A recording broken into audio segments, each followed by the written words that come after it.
It's time for the BAQA, the BAQA. What you say? The BAQA with Mandi, the BAQA. Hello, BA fam. This week you got me to sing because I have about 75% of my brain capacity this week, which is doing really damn well when you consider my life right now is a bit chaotic, but I love it. I just wanted to do a quick update. As you guys know, I had a new baby. This was the year of the three B's for me. It was baby, book deal, Beyonce. I know you thought I was going to say Brown Ambition, but Brown Ambition's always there, okay? And to have accomplished those three things, I was just taking some time the past couple of days to like soak that in and getting really in my feelings. Now my baby, my first baby, is heading off to pre-K. And my number two, little Remy, is doing so well. My mom has been here just being a hero and a goddess and taking care of him so I can get back into a groove. And now that I have the book deal, now I have to do the book writing, right?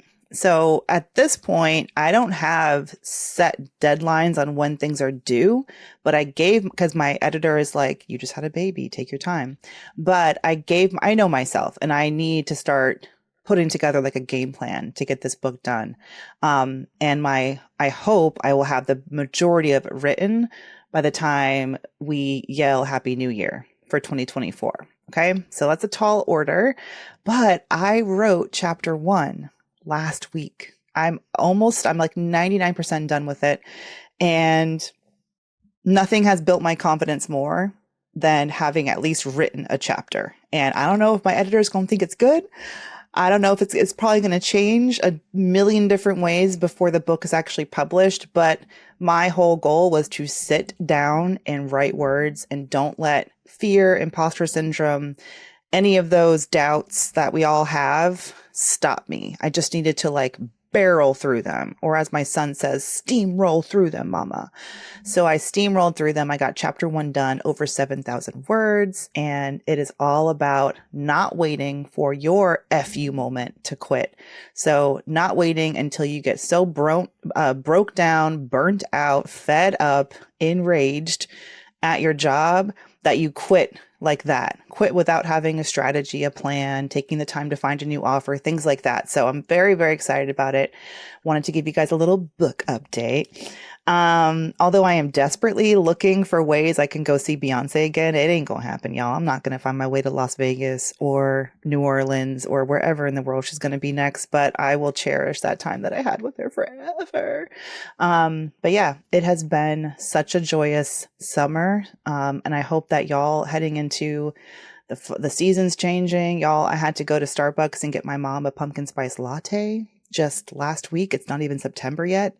But seasons are changing. For those of you who are dealing with the back to school craziness, for those of you who are starting new chapters, or for anyone who just feels like this is an opportunity to sort of reflect and start off the last few months of the year with renewed confidence and enthusiasm and excitement, I just want to acknowledge that and say, we got this. All right. A few months left in the year. We are doing it. All right. Okay. So that's my little update. I mean, I hope that you guys are, again, just having a wonderful, wonderful summer. I'm going to jump into these questions now. Again, if y'all want to email us your questions, hit us up, brownambitionpodcast@gmail.com, or slide into our DMs. We got over 20,000 followers on IG now. So thank y'all for that. But you can slide into our DMs there, send us a question. Our lovely assistant, Laura, will get those to us. And we are at Brown Ambition Podcast on the gram. Alrighty, right. We got 2 questions today. One more on the finance side, some credit debt question, and another one more like introspective around career and sort of what we would tell ourselves at a younger age. So let me jump on into these, y'all. First up, Bianca sent us a question on IG. Bianca says, I love your podcast. I listen to it as I drive from Red Bank to Jersey City on my way to work. So many gems. I send it to everyone I know that asks any money questions. Thank you, Bianca. And thanks for the segue, because if y'all haven't left us a 5-star review on iTunes lately, what you been waiting for? Come on now. Reviews not only help us stay at the top of the charts, and they matter. It doesn't matter if you left a review when we first started. We depend on y'all to give us your feedback, and it lets other people find our shows. So help us keep going strong. Go leave a review. Come right back to this episode. We'll wait. Okay. All right, back to Bianca. Bianca says, I have a question I'm trying to work out. I'm successfully paying off my credit card debt. Hopefully I will be credit debt free by early next year. I'm a W-9 employee / independent contractor, so I don't have a 401k or a human resources department to go to figure this out. Should I open a retirement account and start sending funds there, but take longer to pay off my credit card debt? I'm talking about anything extra I have left over that's not going toward my bills. I've been using it to pay off my credit card debt. I was in $27,000 of debt, but now $11,000, and it's been a journey. I hear you guys talk about paying yourself first, like putting your extra funds into savings, and I have an emergency fund that's worth 3 months of expenses. Then everything else I use to pay off the cards. I am just tired of carrying this debt with me. Much appreciated. Love you, ladies. Love, Bianca. Congrats on the baby and the soft auntie life, Tiffany. Yay! Baby for me, soft auntie life for Tiff. Yes. Okay, Bianca. I love this question. And first of all, can we acknowledge from $27,000 to $11,000 paid down in credit card debt? That is freaking amazing, especially because I know credit card APRs are wild right now. Like the average credit card is over 20% APR right now. And that is expensive ass debt to be carrying. But I'm so proud of you for having paid it down. I wonder if now your credit score is a lot stronger, and maybe you could look into, a balance transfer option, which would get you to a 0% promotional APR with a credit card that you could then, you can be paying down your debt aggressively, but then you're not paying extra in interest. Maybe you've already done that, but I just want to throw that out there because I've used that as a tool to help me pay down my debt faster. And I know others, have had great success with balance transfers. But I'm just so damn proud of you. And I hope once this whole 27K is gone, that whatever habits or whatever decisions, sometimes we can't control, like shit happens, emergencies happen. We got to put some stuff on credit. There's no shame in that. But I hope that there's some changes that can be made so that hopefully you won't have to get yourself back in this situation again. But even if you do, I'm so proud because you've already proven I can get myself out. I know I can take the steps, I can make the changes and put forth the effort to get myself out. So snaps for Bianca. Incredibly, incredibly proud. All right. So as a W-9 employee, independent contractor, you have a tougher job because I also, when running my own business, I do a lot of work, even as an influencer. I'm technically an independent contractor for brands that I work with. So anyway, I really get this. You don't have 401k. You have to figure out how you're supposed to save for retirement, and you've got multiple options. The best thing that I did was I got my two gurus together, my financial planner, Helen, and my CPA, my accountant, Safi. And I got Helen and Safi together because I was so stressed out about what kind of account do I open? And then even when you choose the type of account, it's like, how much do you contribute and how I can contribute to reduce how much I'm going to pay in taxes, but I don't want to contribute so much that I don't have enough money to pay my bills, right? So they helped me figure that out. And honestly, I'm skipping right over anything I might say because your personal situation with your finances, that is so it's so unique to you. And I don't know enough about you to tell you like which account makes the most sense. But I highly, highly suggest a CPA financial planner duo, or at least if you're going to choose between the two of them, I would say a CPA. They can help you make the best decision taxes wise. But in terms of types of accounts, a solo 401k is one option. You have the SEP IRA, self-employed. What does that stand for? Self-employed something. SEP IRA. You can open any of those at like any, major brokerage firm. In terms of how much to be putting aside for retirement, I love that you've already ticked the box of your 3-month emergency fund. You don't mention if you have family or what your personal life is like. But I would say if you are a parent or if anyone relies on you financially, I might say I would encourage you to increase that from 3 months to maybe 6 months and focus on that for now. But if you're happy with 3 months, you feel comfortable with that. And also, as a contractor, I feel like our finances can sometimes be a bit more, well, depending on what type of work you're getting, if it's consistent or if you kind of you have lulls in the kind of work that you're getting, or the economy can impact what kind of work you're getting. You might want to have more than 3 months saved. But let's say you're really happy with 3 months, then I feel like, segueing the money that you were putting into that savings account and putting it into retirement makes a lot of sense. You've been doing so well to pay down your credit card debt. So I don't feel like if you continue saving on the side as well as paying down your credit card debt, you would be jeopardizing your ability to pay down that debt or like getting yourself off track. Now, you have to get serious with yourself, or not serious, honest with yourself about how you're feeling about that debt. The way that you talk about, I am tired of carrying this with me, like it sounds like you would like to start aggressively just attacking that credit card debt. Now, right now, your credit card debt, I don't know what the interest is, but let's say you don't have a 0% interest promotional like balance transfer card, and you have this like you have $11,000 on a regular credit card or a couple different credit cards, and the APRs are double digits, 20% plus. Honestly, financially, if you look at the math, you're spending a lot of money on interest, and it's very unlikely that if you were to invest that money for your retirement, that you would ever make as much of a return in the market as you will by saving 20+% on your credit card debt.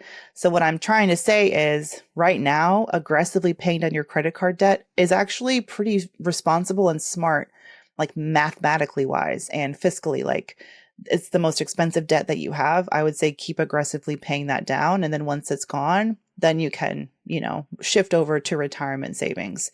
And it sounds like mentally you're there at this time and you want to get rid of this debt. I personally just paid off a $20,000 credit card, a $20,000 balance transfer that I had done a couple of years ago when I started my business. I didn't have to keep that credit debt, but I wanted to give myself more cash flow. I wanted to be able to have more money in the bank because I was launching my own business and I have kids and a family and a mortgage and all that. But dang, when I tell you, it felt damn good to finally be like, okay, I've got enough cash flow. I'm paying this credit card off. And I feel so much lighter and, happier, even just having it, gone. So I can see how, like, if you are feeling heavy and burdened by this, that you want to release it and get it paid off, I'm all about that. So I just want to acknowledge that. And I want to say, if you want to knock out that 11K and focus on that, and then you'll get to retirement later, go for it, because you are saving money, especially if you are, paying off credit cards that are accruing interest rapidly. Okay.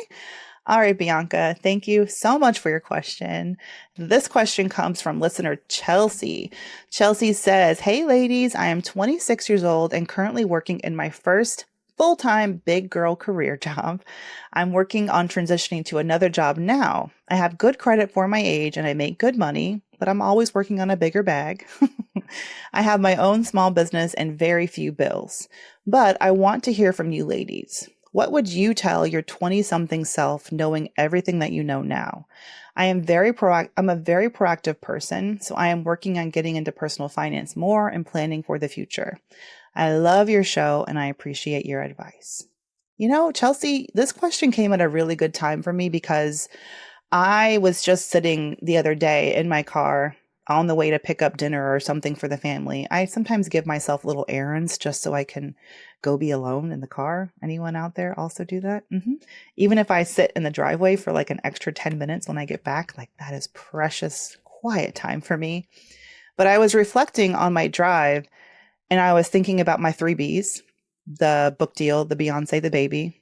And yes, I'm proud of myself that I accomplished those things this year. But I looked back and I was like, who accomplished that? Baby Mandi, when she was 24 and opened her first 401k and started to invest, she's the one I can thank for the ability that I have had to build this life for myself. And she's the hero of my story. I'm getting to enjoy the fruits of baby Mandy's labor. And as I was thinking about that, God, it made me want to just like reach back in time and give her such a big hug because she worked so hard. I'm still working hard, right? And in another 20 years, 10 years, I might be looking back and saying, oh, 36-year-old Mandy, she was my queen. She did it all for me. But I will always have a soft spot in my heart for the baby Mandy of my early 20s, because when there are so many reasons, distractions, opportunities to go a different way, to follow the social media pressure, to put on a big show, go on vacations, show off that you're doing well and you got no kids and you're having fun, and try to keep up with, the Joneses at that age. Baby Mandy made a different decision and decided, I'm going to keep lifestyle inflation out of my picture. And lifestyle inflation, as I've said, lifestyle creep, another word for it, that is like the silent killer of wealth. I promise you, so many people could be genuinely debt-free, wealthy, well into like early 20s and 30s if they just could beat down lifestyle inflation. So if I could go back, I would say, this is the best thing that you did, baby girl. Like the fact that when you 10x your net worth and you 10x your income by quitting jobs and learning how to be a badass negotiator and getting those big raises as you jump from job to job and move through your career, you didn't let the extra earnings drive you to start spending more in places that didn't really that weren't a huge value to you. And by that, I mean, I wasn't going out and upgrading my apartment to get the better, the better location, the luxury unit with the washer dryer. That living in New York City, that's kind of like a status symbol. Like, oh, you have a washer dryer in your building or in your unit? Like, first of all, where do you live? Jersey? Because that's not happening in Manhattan. But unless you got real big money. But you want to improve your lifestyle. You want to go out more for drinks after work. You want to go on those vacations. You want to go to the Hamptons like you see in TV and Sex and the City, in the summertime, and escape the city and all of that. And you want to be able to do the big New Year's Eve celebrations and all the things that you think about when you associate with New York and what you do here and being in your 20s and all of that. But I really got quiet with myself in my 20s, and I was like, I value financial freedom. I never want to go back to that fear and anxiety that I felt after I moved to New York and I got let go from my very first job. I was laid off like 3 months after I joined back in 2010. And I never wanted to feel like that again. And I said, I value feeling safe. I value feeling free to make decisions that I want to make, not because I'm desperate to find a job to keep my lifestyle.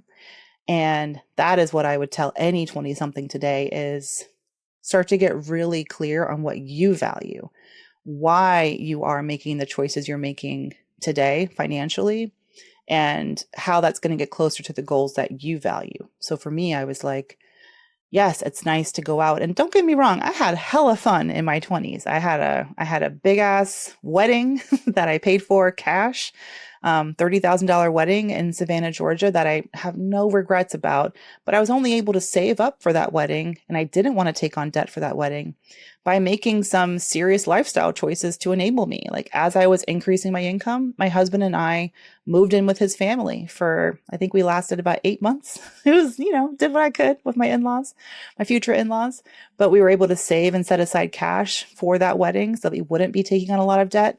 And that's not the choice that a lot of people make when they finally get to, at the time I had just gotten a new job and was making over $150,000 a year. And I chose to live like a broke, like I wasn't, you know what I mean? And I did it for a time so I could give myself something that I valued, later. So, looking back on baby Mandy in her 20s, I would say that's the smartest thing that she did. So get clear on your values, Chelsea. Where do you want to see yourself in 10 years, and what financial choices can you make now to get yourself there? So for me, it was about keeping my debt low, and setting early habits to invest. And I didn't focus on how much I was setting aside. I just focused on, I didn't focus on how much I was like making in the market. I just focused on setting a goal of I'm going to be contributing 10% automatically. And I'm going to increase that by 1% each year. And I'm going to continue this habit. And the beautiful thing about just focusing on the habit of investing and just automating it and forgetting it is that as you earn more, like you're talking about, I'm working on a bigger bag right now. As the bag gets bigger, the cut that you're taking for your investments is going to get bigger right along with it. And as you grow, get older, time goes on, those investments will grow, inshallah, hopefully. Most of the time they will grow, right? So if you can just get clear on your values and set the habits of saving and investing now, I mean, you're already going to be so far ahead of your peers, and really stick with those values. And remember, when you start looking and getting tugged in other directions and people are trying to get you to do this bottomless brunch and take this vacation, like if it's not true to you and your goals, like get really secure and strong in saying no and setting that boundary. And letting your friends be a part of your life in other ways that are of value to you.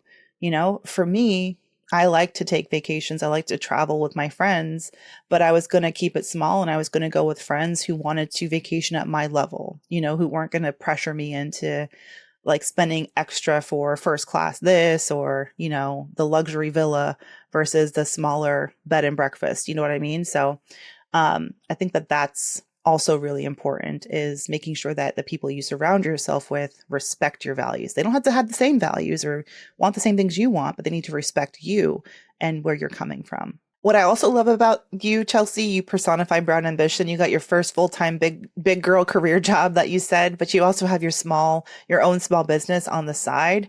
Having your own source of independent income. Oh, baby Mandi did this in her 20s, and I love her for it. She started Brown Ambition and, obviously went on to do other creative endeavors that I'm doing now in my 30s, but just starting something in your 20s and not thinking about, I need to maybe become a millionaire. I need to have this business, I need to become a unicorn billionaire, $1 billion business, something like that, but just starting something.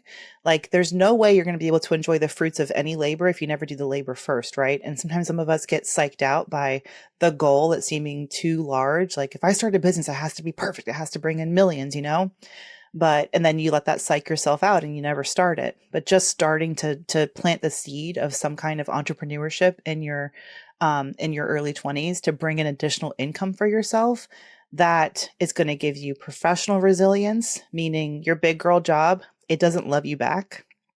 I learned that very early in my 20s. The job does not love you back.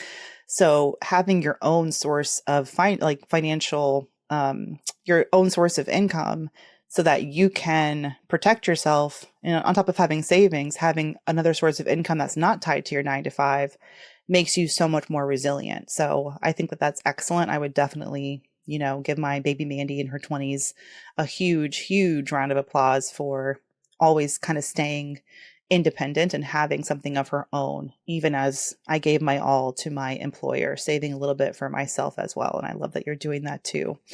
But you sound like you're in amazing shape, Chelsea, and I'm so damn proud of you. And I can't wait. Like right now, if I were you, I would just have a shit-eating grin on my face at all times, because I know for a fact, Chelsea, and you need to know this too, that in another 10 years, when you're my age, 36, you are going to be doing it. You're going to be living the life that you're dreaming of right now. And you can be like me in whatever version of your life you want to be in, but reflecting back and saying, God, thank you so much, 26-year-old Chelsea, for making those choices, because now I am thriving and I am loving my life exactly as I wanted to. And I wish that for so many of us out there, right? So you got time on your side. Good for you, girl. Listen, if you're listening to this show and you're 36, 46, 56, and you're like, damn it, I wish I was Chelsea now. You still got time. Age ain't nothing but a number. But you asked Chelsea about something I'd tell my 20-something self. But the trick here is that no matter what age you are, start telling yourself these lessons now. And in another 10 years, we all have we never know how much time we're going to get. We hope we have lots of time, right? And I do believe that it's never too late to start making changes and start changing your approach to money and to your career and your finances so that you can thrive, and start a new chapter for yourself. So I hope that this was helpful, Chelsea. And thanks for giving me a chance to reflect and, pat baby Mandi on the shoulder for doing the damn thing. And I hope in another 10 years, I'll be just as proud of who I am now for making the decisions that I am now that are going to help me continue thriving in my 40s and beyond. All right. That's going to wrap up the BAQA for this week, y'all. I am Mandi Woodruff-Santos, aka Mandi Money. I can't wait to have Tiffany back with me, but thanks for riding with me solo this week. Again, send us your questions. You can hit us up at brownambitionpodcast@gmail.com or slide into our DMs on IG at brownambitionpodcast. And please, please, please leave us a review on iTunes or wherever you're listening to. What do they call it now? Apple Podcasts? Did I just age myself? Whatever. Wherever you're listening to your podcast right now, leave us a review. Let us know how you're loving the show so that other people can find it and we can continue slaying in these streets. Okay, y'all? All right. See y'all next week. Bye, BA fam. Hey, BA fam. We're on YouTube. Woohoo! Thank you so much for watching. Please like this video and subscribe to the channel. And while you're at it, why don't you go over to that little bell icon and just tap that for us. Show the BA fam how much you love us. And that way you'll also get notifications when new videos drop. Also, share the channel with a friend. We're always like, tell a friend, tell a friend, tell a friend. And thank y'all so much again for all the support.